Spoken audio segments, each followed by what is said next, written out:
প্রচারে নতুনত্ব আনতে হবে। আজকাল কেউ ভাষণ শুনতে চায় না। প্রচারে নতুনত্ব আনতে হবে। আজকাল কেউ ভাষণ শুনতে চায় না।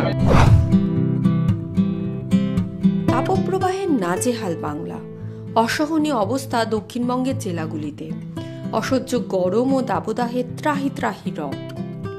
নির্বাচনের মধ্যে এমন পরিস্থিতিতে জনতা জনার্দনের মন জিততে অভিনব স্ট্র্যাটেজি দিলীপ ঘোষের। বর্ধমান পূর্বের বিজেপি প্রার্থী আনলেন প্রচার কৌশলের সামান্য বদল। গরমে স্বস্তি দিতে হাত পাকা বিলোলেন তিনি। তাতেই খোদায় প্রার্থীর প্রচার বার্তা।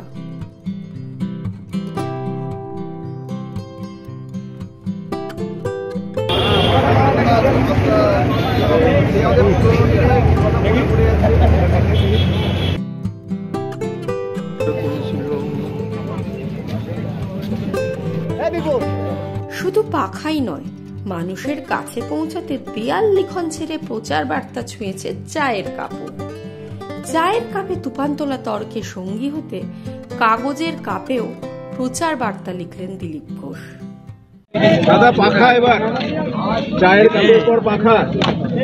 ওটা দেখাও না, পাখাটা দেখাও। গেঞ্জি, টুপি, পাখা। দেখুন, প্রচারে নতুনত্ব আনতে হবে। আজকাল কেউ ভাষণ শুনতে চায় না, সবাই সবাইকে জানে। মানুষের প্রয়োজনটা বুঝতে হবে। আমরা বুঝি সকালে চা খেতে হয়, চায়ের কাপে পদ্ম ফুলের ছবি দিয়ে চা চোখের দিলীপদা লিখেছি আমরা। এখানে গরম পড়েছে, এত গরম সহ্য করা যাচ্ছে না। গ্রামে যাচ্ছি, রাস্তায় দাঁড়িয়ে মায়েরা আঁচল দিয়ে হাওয়া খাচ্ছেন, দাওয়ায় বসে হাত পাখা দিয়ে কাগজ দিয়ে হাওয়া খাচ্ছেন। আমার মনে হচ্ছে যে মানুষের হাতে যদি হাত পাখা দিই, সে দোকানদার হোক, পথ চলতি মানুষ হোক বা গ্রামের মানুষ, তাহলে এটা হাওয়া লাগবে। আপনারাও হাওয়া খেয়ে দেখতে পারেন, পদ্ম ফুলের কি সুন্দর মিষ্টি হাওয়া। টিএমসির গরম হাওয়া নয়, টিএমসির লু নয়, বিজেপির সুন্দর মিষ্টি হাওয়া। বসন্তের হাওয়া। তৃণমূলের একটা হাওয়া তো চলছে, বিজেপির হাওয়াটা কেমন? বিজেপির টিএমসির তো গরম হাওয়া, আমাদের ঠান্ডা একদম মিষ্টি পদ্ম ফুলের গন্ধের হাওয়া। দেখুন, হাওয়া খেয়ে দেখুন, হাওয়া খেয়ে দেখুন।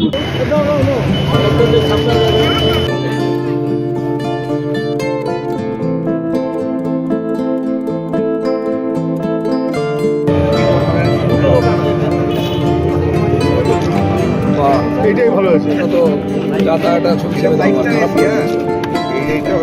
আপনার নদীর কারাগারে ছবি